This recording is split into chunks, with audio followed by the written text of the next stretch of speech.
the political prisoners will not be released is because Keir Starmer knows there's going to be another atrocity.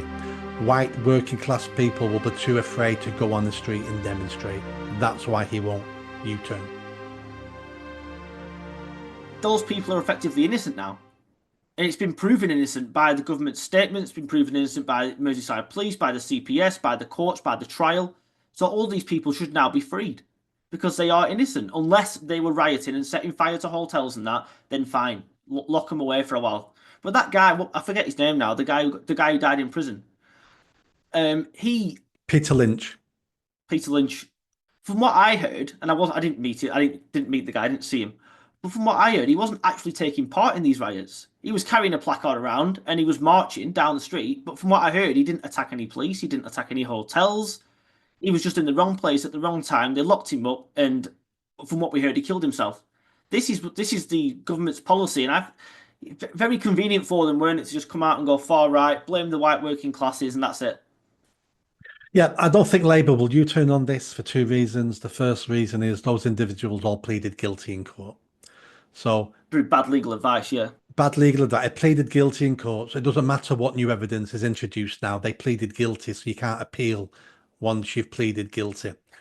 The real reason why the political prisoners will not be released is because Keir Starmer knows there's going to be another atrocity. There's always an atrocity coming down the pipeline. Something else is going to happen this year or next year.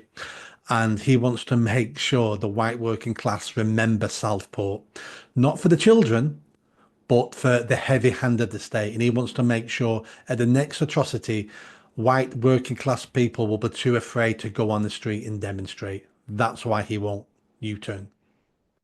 I think there's a lot of truth to that, but he wants to be careful, doesn't he? Because there's only so many people they can throw under the bus before he's the one that ends up being thrown under the bus. We know that Merseyside police are saying they were hamstrung. They wanted to release information, but the CPS told them not to. Yvette Cooper's now blaming the CPS. So it seems that the CPS now is going to be the ones that get all the flack for this.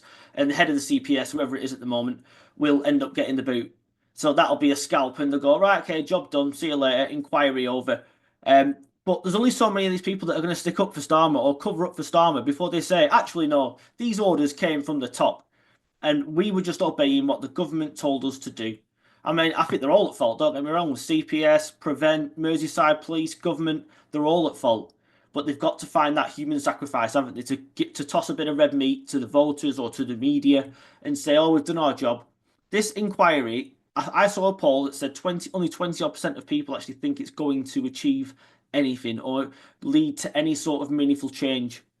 And it's not, and you've said this before, an inquiry is only there to sweep things under the carpet, and it'll have strict parameters, and it won't look into certain things. It certainly won't look into the government's role.